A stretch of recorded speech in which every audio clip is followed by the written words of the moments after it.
됩니다. 저를 따라서 볼까요? 하나님과 함께하면 모든 것이 합력하여 선이 됩니다. 예수님과 함께하면 나의 미래는 찬란합니다. 성령님과 함께하면 나는 매일매일 모든 면에서 좋아지고 있습니다. 하나님, 나는 존귀한 자입니다. 성도야, 너는 존귀한 자다. 사탄아, 나는 존귀한 자다. 예수 이름으로 명하노니 물러가라, 물러가라, 물러가라. 저와 여러분은 존귀한 자처럼 생각하고, 존귀한 자처럼 꿈꾸고, 존귀한 자처럼 믿고, 존귀한 자처럼 말하고, 존귀한 자처럼 행하면 모두 다 존귀한 사람이 됩니다. 가슴에 손을 얹고 다시 한번 해볼까요? 나의 인생은 예수의 인생, 복받은 인생, 성공 인생, 승리 인생, 행복한 인생, 잘될 인생입니다. 여러분 자신을 토닥거려 볼까요? 너의 인생은 잘될 인생이다. 너는 예수님 안에서 복덩어리다. 여러분 예수님 안에서 잘 되시기를 주의 이름으로 축복합니다. 저는 오늘 믿음을 지키라 라는 제목으로 함께 은혜를 나누겠습니다. 수아시아 7교회 중에 오늘은 세 번째 교회 버가모 교회에 대해서 함께 은혜를 나누겠습니다. 오래전 어느 날 독일 트리에 살던 유대인 소년이 그의 법률가 아버지에게 물었습니다. 아버지, 우리는 유대인인데 왜 유대인 회당에 안 가고 교회에 나가나요? 아버지 대답은 전혀 신앙적인 대답이 아니었습니다. 아들아, 우리가 다른 사람에게 외면 왕따 당하지 않고 이 땅에서 잘 살아가기 위해서는 그렇게 할 수밖에 없단다. 이 아버지는 인본주의적이고 세속적인 사람이었기 때문에 그렇게 대답을 했습니다. 본래 이 소년의 아버지도 유대인 납비였고 큰 아버지도 할아버지 뒤를 이어서 납비였습니다. 모세 오경에 정통한 자였고 여호와 신앙을 가진 사람이었습니다. 그런데 그의 아버지는 전혀 그렇지 않았습니다. 현실 감각이 빠른 이 소년의 아버지는 유대인에 대한 사회적인 불이익을 피하기 위해서 개신교인이 기독교인이 된 것입니다. 그러나 진정한 회심의 경험이 없었던 그는 자기 아들에게 아무런 신앙적인 영향을 끼치지 못했습니다. 신앙의 명문 가문을 이루지 못했습니다. 부모가 신앙에 온전히 바로 서야 그 자녀의 신앙의 명문 가문을 이루는데 그렇지 못했습니다.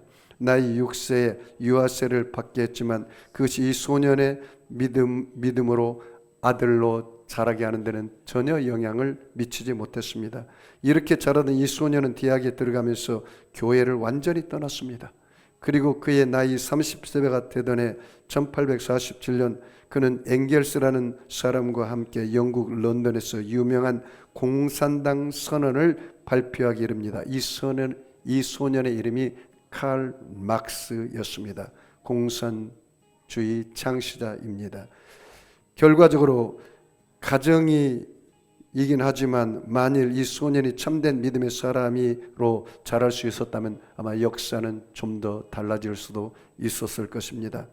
교회 안에 우리가 경험할 수 있는 최대의 비극은 교회를 다니기는 하지만 이와 같이 믿음의 사람이 아니고 형식과 의식만 있는 신앙인이 있다는 것입니다. 그래서 교회는 두 가지 신앙인이 있습니다. 하나는 참된 예수님을 만난 신앙, 하나는 형식과 의식만 있는 신앙입니다.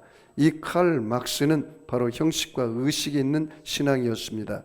이런 믿음의 갈등을 겪고 있는 교회가 많이 있었지만 오늘 나오는 버가모 교회가 대표적인 그런 교회였습니다.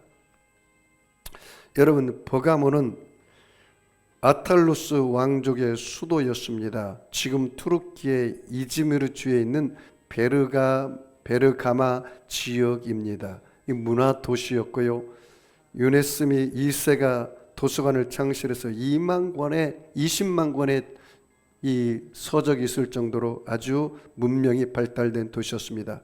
제우스 신전의 높이가 12m로 사탄의 위라고 말합니다.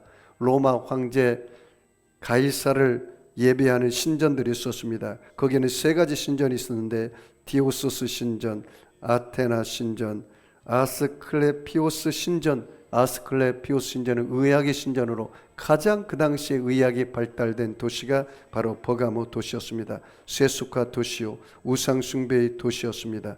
그곳에서 믿음을 지킨 사람이 바로 안디바라는 충성된 사람이었습니다. 자, 그러면 여러분 버가모 교회에 예수님의 모습이 어떤 모습인지 우리 한번 살펴보겠습니다. 12절을 다 같이 한 목소리로 합독합니다. 요한계시록 2장 12절이요. 버가모 교회의 사자에게 편지하라. 좌우에 날선검을 가지시니가 이르시되, 예수님이 어떤 모습으로 나타나시죠? 좌우에 날선검. 거기 줄쳐 볼까요? 좌우에 날선검. 이건 무엇을 상징합니까? 말씀을 상징합니다. 말씀. 히브리서 4장 12절 말씀에 뭐라고 말합니까?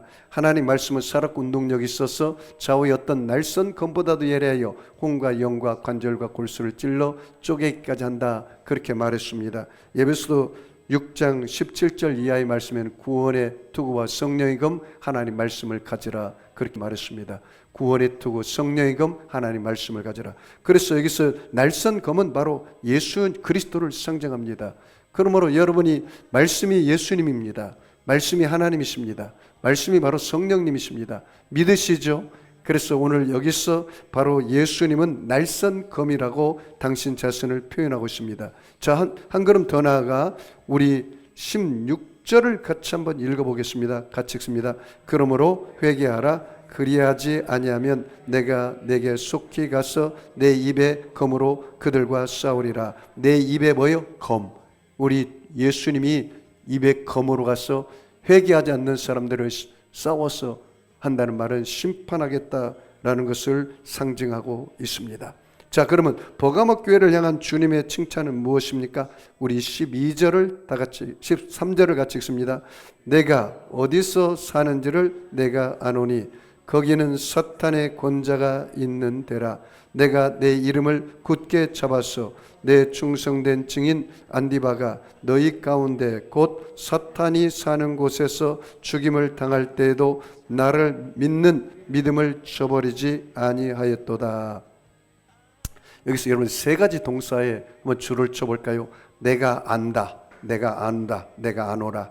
그 다음에 두 번째는 내 이름을 굳게 잡았다, 굳게 붙들었다. 누구의 이름을요? 예수 이름을 굳게 붙들었다, 굳게 잡았다. 내가 안다, 내가 굳게 잡았다. 그 다음에 세 번째는요, 나를 믿는 믿음을 저버리지 않았다, 저버리지 않았다. 믿음을 지키고 싸웠다. 이 세 가지, 내가 안다, 내가 예수 이름을 굳게 붙잡았다, 그리고 내가 믿음을 저버리지 않고 싸웠다. 이 세 가지 동사가 굉장히 중요합니다. 여러분, 우리 예수님이 저와 여러분의 형편과 처지를 아시는 걸 믿으시죠? 저와 여러분의 아픔을 아시고 근심을 아시고 우리의 기도를 듣고 계시고 우리의 고통을 보고 계십니다. 그러므로 우리 주님께서 저와 여러분을 다 알고 계신 것을 믿으시기 바랍니다. 어느 집사님이 저한테 와서 그렇게 이야기해요. 목사님, 하나님이 내가 이렇게 고통당하고 있고 병들어 있는 것을 아실까요? 그렇게 말씀하더라고요. 목사님, 제가 괴로운 것은 제가 아프다는 것이 아니라 하나님이 그것을 모르고 있다는 것입니다. 왜 하나님이 저에게 침묵하고 계실까요? 왜 하나님은 제 아픔을 몰라주는 걸까요? 저한테 와서 그렇게 이야기를 해요. 그래서 굉장히 당황했습니다. 그리고 하나님께 기도했는데 하나님께서 저에게 말씀을 줘요. 요한복음 5장 6절 말씀을 저에게 주셔서 제가 그분에게 이렇게 말씀했습니다. 다 같이 우리 요한복음 같이 읽어볼까요? 5장 6절을 같이 읽을까요? 예수께서 그 누운 것을 보시고 병이 벌써 오래된 줄을 아시고 이르시되 내가 낫고자 하느냐. 여기 보십시오. 예수님이 뭐라 합니까? 병이 벌써 오래된 줄 어떻게 아시고 아셨다. 여러분, 이 말씀은 베데스다 연못가에 38년 된 병자가 있었는데 그 병자가 아픈 것을 우리 예수님이 어떻게 해요? 아셨다, 이 말이에요. 그래서 우리 집사님이 얘기했습니다. 집사님, 이 말씀을 보면 예수님이 38년 된 병자의 형편을 몰랐나요? 예수님께서 병이 벌써 오랜 줄 아셨다고 했잖아요. 그렇게 제가 말씀했습니다. 집사님의 고통과 아픔은 문제를 모르실까요? 혹시 주님이 아신다는 것을 집사님이 모르시는 것은 아닙니까? 그렇습니다. 우리 신앙생활에서 자주 있는 것은 하나님이 나를 잘 알고 계신다는 것입니다. 문제는 하나님이 나를 모르고 있다는 것이 아니라 하나님이 나를 알고 계신다는 것을 내가 모르고 있다는 사실이에요. 제가 교회를 개척하기 전에 20일을 금식하면서 하나님, 내가 예수님을 꼭 만나기를 원합니다. 그런데 제가 예수님을 제대로 만나지 못했어요. 그런데 보호식 중에 제가 예수님을 만났는데 제가 깨달은 게 사실 이겁니다. 언제나 하나님이 나와 함께 하고 계셨는데 내가 깨닫지 못했다는 사실이에요. 오늘도 여러분 주님 이 자리에 와 계십니다. 문제는 내가 잘 깨닫지 못한다는 거예요. 24시간 우리 주님은 우리를 떠나지 않고 우리와 함께 하시는데 우리가 깨닫지 못할 뿐이지 주님은 우리를 저버리지 않고 떠나지 않는 것을 믿습니다. 그래서 주님은 저와 여러분을 알고 있다는 사실입니다. 여러분, 우리가 고난이 다가오고 어려움이 다가와도 거기 보십시오. 이 사탄의 권자가 있는데 내가 내 이름을 굳게 잡아라. 따라서 볼까요? 내 이름을 굳게 잡아라. 어떤 성도님이 산에 등산 갔다가 오는 길이었습니다. 산에서 내려온 길인데 날씨가 어둠치고 거의 해가 져서 캄캄해서 앞이 잘 보이지 않았습니다. 낭떠러지에 떨어지는 바람에 소나무를 꽉 붙잡았습니다. 그러면서 이 사람이 안간힘을 쓰면서 말합니다. 거기 누구 없습니까? 이때 하나님이 나타나서 말합니다. 내가 여기 있다. 내가 너를 살려주겠다. 하나님 제발 빨리 살려줬어요. 그때 하나님께서 말합니다. 내가 붙들고 있는 손을 놓아라. 이 집사님이 한참 침묵있다가 손을 놓는 믿음이 없어요. 그리고 금방 죽을 것 같아요. 그래서 이렇게 소리쳤습니다. 거기 누가 다른 사람 없습니까? 거기 누구 다른 사람 없습니까? 하나님을 찾다가 결국 세상 사람들을 찾고 있는 것을 볼 수가 있습니다. 여러분의 형편과 처지를 우리 주님이 다 알고 계시기 때문에 우리 주님께 모든 것을 맡기시기를 바랍니다. 우리 주님만 꼭 붙잡기를 주의 이름으로 축복합니다. 여러분, 베드로가 예수님을 3번이나 부인하고 이제 나는 송충이가 솔잎을 먹어야지, 내가 어쩔 수 없다, 가서 고기나 잡다가 인생 끝나자 하고 베스다 광야의 이 호숫가에, 갈릴리 호숫가에 가서 고기를 잡는 인생을 살았어요. 그런데 부활하신 예수님이 나타나서 베드로에게 말합니다. 베드로야, 너가 나를 사랑하느냐? 주여, 내가 주님을 사랑하는 줄 주께서 아시나이다. 그렇게 말합니다. 주님을 꼭 붙잡으라는 거죠. 우리 요한복음 21장 15절을 같이 읽겠습니다. 같이 읽습니다. 그들이 조반 먹은 후에 예수께서 시몬 베드로에게 이르시되 요한의 아들 시몬아, 내가 이 사람들보다 나를 더 사랑하느냐 하시니 이르되 주님 그러하나이다. 여러분, 주님 꼭 붙잡기를 축복합니다. 믿음으로 살아가기를 바랍니다. 우리는 예수님을 믿는 믿음으로 문제를 향해서 하나님의 위대함을 선포해야 합니다. 우리 다 같이 스가랴서 4장 7절 말씀을 함께 읽겠습니다. 큰 산아, 내가 무엇이냐? 내가 스룹바벨 앞에서 평지가 되리라.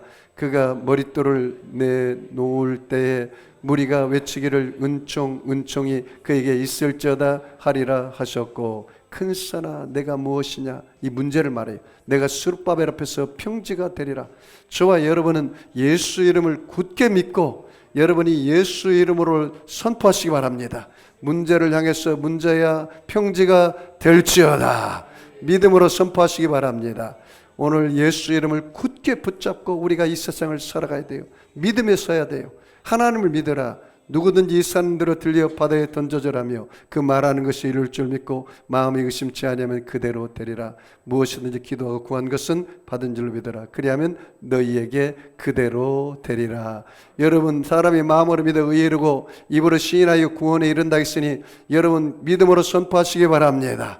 믿음은 바라는 것들이 실상이요 보지 못하는 것들의 증거니라. 선진들이 이로써 증거를 얻었느니라. 믿음이 없이는 기쁘시기 못하나니 하나님께 나아가는 자는 그가 계신 것과 그가 자기를 찾는 자들에게 상 주시는 이심을 믿어야 할지니라.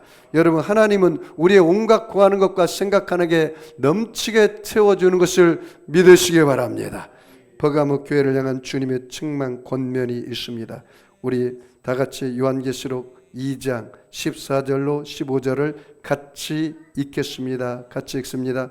그러나 내게 두어 가지 책망할 것이 있나니 거기 내게 발람의 교훈을 지키는 자들이 있도다. 발람이 발락을 가르쳐 이스라엘 자손 앞에 걸림돌을 놓아 우상의 제물을 먹게 하였고 또 행음하게 하였느니라. 이와 같이 내게도 니골라당의 교훈을 지키는 자들이 있도다. 여러분, 두 가지 교훈입니다. 발람의 교훈, 또 하나는 니골라당의 교훈. 그 다음에 이 발람의 교훈은 가장 중요한 게 우리가 깨달아야 할 것이 행음이라는 단어입니다. 행음, 그 영적 간음입니다. 행음. 여기서 발람의 교훈인데요, 발람은 모압 여인들로 하여금 이스라엘 남자들을 유혹하여서 음란한 잔치에 초대한 후에 우상 숭배에 자연스럽게 흡수되겠습니다. 우상 숭배는 난잡한 성적 행위를 동반합니다. 우상 숭배 제사는 인간의 감정을 극도로 흥분시키는 제사였습니다. 이스라엘 남자들은 바알볼에게 제물을 바치고 음행에 빠졌습니다. 이스라엘 백성들은 하나님의 심판을 받아 2만 4천 명이 연병으로 죽었습니다. 우상 제물, 이것은 귀신에게 제사하는 것입니다. 여러분, 설에 여러분이 제사하는 것은 고린도전서에 보면 귀신에게 제사하는 거라고 했어요. 우상에게 드린 제물을 먹었다고 했습니다. 여기서 행음이라고 그러는데, 행음은 우상 제물을 드리는 여사제들과 성적 관계를 갖는 것을 행음이라고 말합니다. 그러므로 우리가 이 발람의 교훈을 단호하게 대적해야 합니다. 믿음으로 싸워야 합니다. 믿음으로 싸울 때 이 발람의 교훈, 그 무엇입니까? 그 우상의 제물을 먹고 거기서 제사를 드리지 않으면 그들이 사업을 할 수도 없어요. 그것은 배금주의입니다. 만모니즘입니다. 돈을 우상으로 섬기는 것입니다. 그리고 영적으로 성적 타락을 말합니다. 이것과 싸워야 합니다. 지금 한국에 얼마나 수많은 성적 타락이 있습니까? 저는 우리나라의 간음죄, 간통죄를 법적으로 다시 만들어야 한다고 주장하는 사람입니다. 아니, 시집가고 장가간 사람이 자기 아내가 있는데 다른 여자하고 바람 펴도 법적으로 걸리지 않아요. 다른 여자하고 다른 남자하고 바람 펴도 그 법적으로 걸리지 않아요. 이것은 성적으로 완전 타락하게 만드는 것입니다. 이것이 뭡니까? 발람의 교훈입니다. 발람의 교훈. 여러분, 그러므로 우리가 세상의 타락한 문화와 여러분이 싸우시기를 바랍니다. 그래서 우리가 이 발람의 교훈에서 싸워서 이겨야 합니다. 그리고 여러분, 니골라당의 교훈과 싸워야 하는데, 이 니골라당의 교훈은 무엇입니까? 이것은 이단입니다. 영지주의자입니다. 육은 악하고 그리고 영은 선하다. 그래서 육은 악하기 때문에 어떻게 살아도 상관이 없다. 그래서 방탕하고 그 다음에 타락해도 상관없다. 이것입니다. 우리가 지금 그것과 싸워야 합니다. 세상에서 사람들이 얼마나 쾌락을 쫓아갑니까? 마약 중독자, 그 다음에 알코올 중독자, 온갖 세상 중독에 빠져 있습니다. 우리는 이것과 싸워야 합니다. 이것이 바로 뭡니까? 니골라당의 교훈과 싸워야 한다는 것을 우리에게 가르쳐 주고 있습니다. 그것이 우리 주님이 우리에게 책망한 것입니다. 베드로전서 2장 11절을 우리 다 같이 한 목소리로 합독하겠습니다. 같이 읽습니다. 사랑하는 자들아, 거류민과 나그네 같은 너희를 권하노니 너희 영혼을 거슬려 싸우는 육체의 소욕을 제어하라. 영혼을 거슬려 싸우는 뭐를 제어하라고요? 육체의 정욕을 제어하라. 그렇게 말했습니다. 골로새서 3장 5절 6절을 다 같이 읽겠습니다. 그러므로 땅에 있는 지체를 죽이라. 곧 음란과 부정과 사욕과 악한 정욕과 탐심이니 탐심은 우상 숭배니라. 이것들로 말미암아 하나님의 진노가 임하니라. 그래서 우리는 싸워야 돼요. 육체의 정욕과 싸워야 되고, 이생의 자랑과 싸워야 되고, 안목의 정욕과 싸워야 합니다. 디모데전서 6장 12절을 다 같이 읽겠습니다. 믿음의 선한 싸움을 싸워라. 뭐라고요? 믿음의 선한 싸움을 싸워라. 영생을 취하라. 이를 위하여 내가 부르심을 받았고 많은 증인 앞에서 선한 증언을 하였도다. 우리는 싸워야 합니다. 배금주의, 만문임주가 싸워야 되고, 쾌락주의와 싸워야 되고, 성적 방종과 싸워야 할 의무가 우리가 있습니다. 여러분, 또 한 가지 싸워야 할 것이 낙심과 싸워야 합니다. 낙심. 우리가 예수 믿으면서 마귀가 우리에게 가장 가져다 주는 게 낙심입니다. 낙심.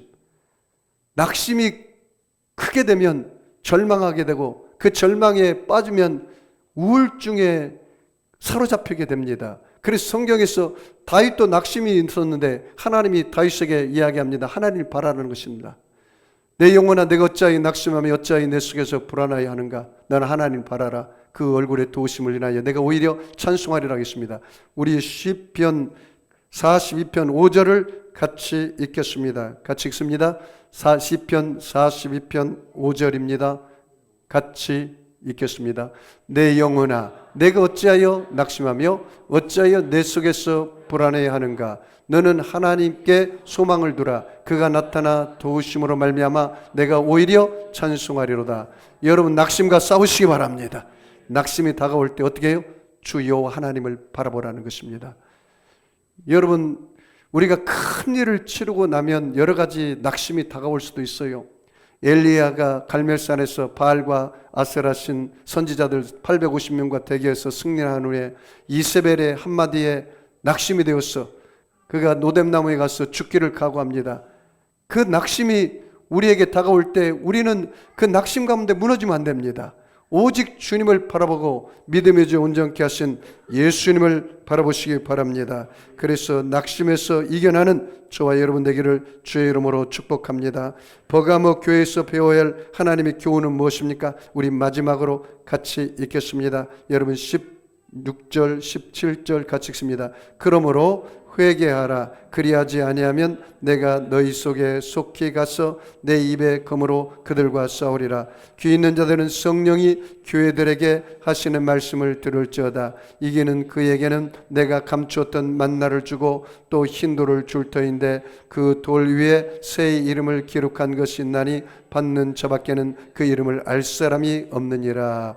이기는 사람, 여러분이 믿음에 지켜서 싸워서 이기는 사람에게는 세 가지 선물이 있습니다. 여기 뭐라고 말합니까? 만나, 그 다음에 흰 돌, 그 다음에 새 이름. 만나는 바로 누굴까요? 바로 예수님이시죠. 예수님. 우리 요한복음 6장 35절을 같이 읽겠습니다. 요한복음 6장 35절 다 같이 읽습니다. 예수께서 이르시되 나는 생명의 떡이니 내게 오는 자는 결코 줄이지 아니할 터요 나를 믿는 자는 영원히 목마르지 아니하리라. 나는 뭐라고요? 생명의 떡이다. 만나다. 여러분, 이스라엘 백성들이 광야 40년 동안 매일 뭐를 주셨죠? 만나를 허락하셨습니다. 그분이 바로 예수님이라는 거예요.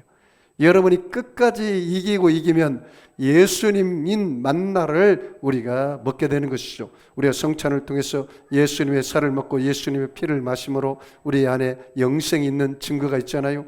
그러므로 여러분이 믿음의 싸움에서 승리해서 만나를 먹기를 바랍니다. 그리고 흰 돌이라는 것은 이것은 제사함을 표시합니다. 예수님이 바로 흰 돌입니다. 산돌입니다.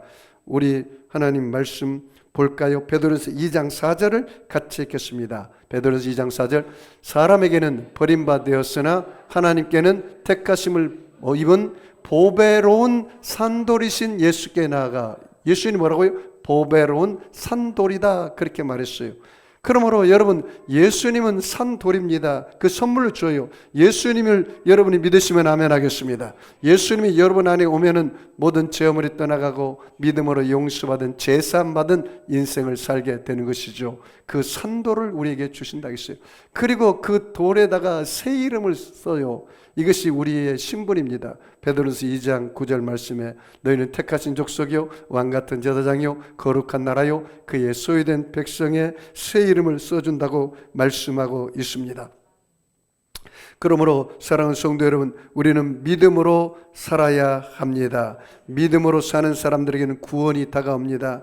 믿음으로 사는 사람이 하나님이 자녀의 권세를 줍니다. 믿음으로 사는 사람들에게는 하늘의 문이 열립니다. 믿음으로 나가는 사람은 기도의 응답이 다가옵니다. 믿음으로 사는 사람에게는 삶의 의미와 보람이 있는 것입니다. 로마서 1장 17절에 오직 의인은 믿음으로 말미암아 살리라, 그렇게 말씀하고 있어요.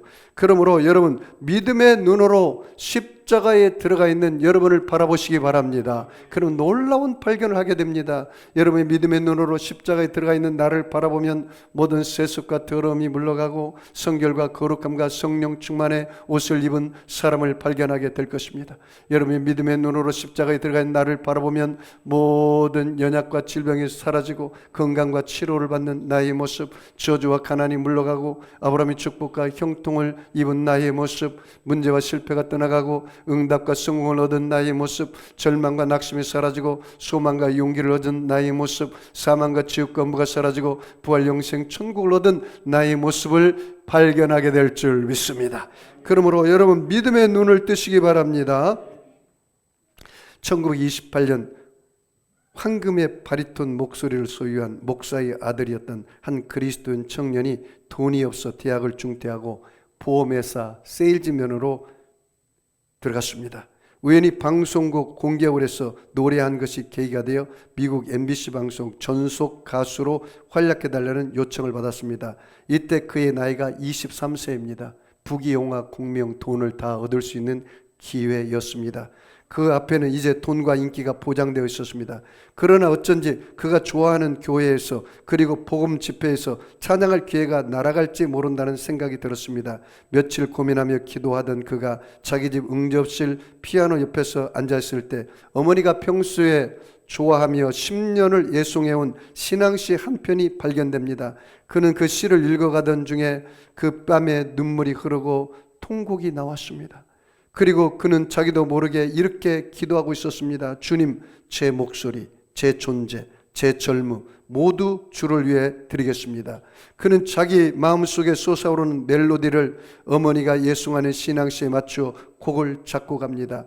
이날 탄생된 찬송이 오늘 우리 부른 찬송가 94장입니다. 주 예수보다 더 귀한 것은 없네.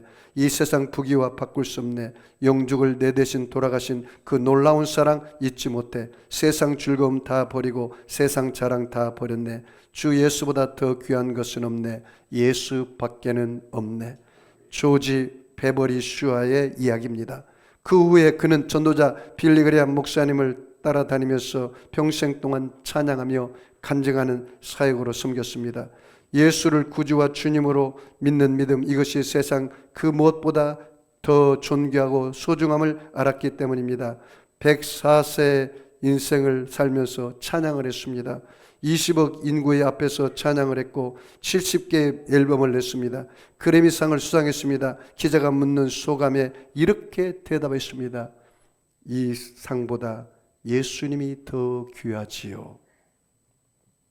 이렇게 평생을 믿음으로 살아가는 간증을 가진 교우들이 넘치는 교회, 이것이 우리 성도 세계로교회가 되기를 주의 이름으로 축복합니다. 사랑하는 성도 여러분, 금번 설 명절에 믿음으로 말미암아 가족들을 전도하는 계기가 되기를 축복합니다. 때로 우리는 우리 가족과 가까운 이웃들에게는 우리가 잘못한 부분에 대한 용서를 구하는 것으로 전도를 시도해야 할 필요가 있습니다. 우리가 상처 주어놓고 믿으라고 하면 안 되지요. 채워주심이라는 책의 저자인 이상혁 선교사님이 있습니다. 이분은 애리조나 북동쪽 사막 지역 지대에서 북미 인디안 호피 부족을 대상으로 선교하는 분인데, 이분이 쓴 책에 보면 이런 전도 이야기가 소개됩니다. 한 번은 보스턴에서 단기 선교팀이 와서 인디언 지역에서 인디안들을 대상으로 전도 집회를 갖게 되었습니다. 2인 1조씩 짝을 지어서 오전, 오후 가정을 방문하여 저녁 집회로 초대했습니다.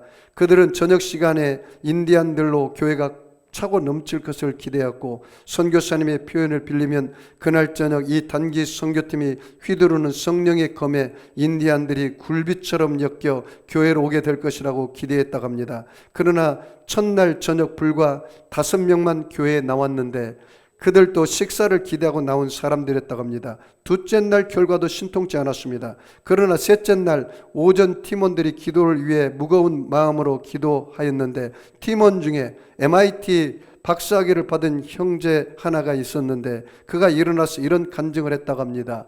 자기가 축구 전도를 하는 중에 성령의 감동이 있었다고 합니다. 이들 호피족이 마음을 닫고 있는 것은 복음에 대한 것이 아니라 이곳을 지나간 그동안의 크리스천들의 문제 때문에 마음을 닫고 있다는 것을 깨달았다는 것입니다. 그래서 오늘은 우리가 복음 제시를 할 것이 아니라 그들에게 찾아가 회개를 고백하고자 제안했다고 합니다. 그리고 그 형제가 먼저 인디언들 앞에 무릎을 꿇고 그동안의 그리스도인의 무례함과 잘못에 대해 용서를 구했다고 합니다.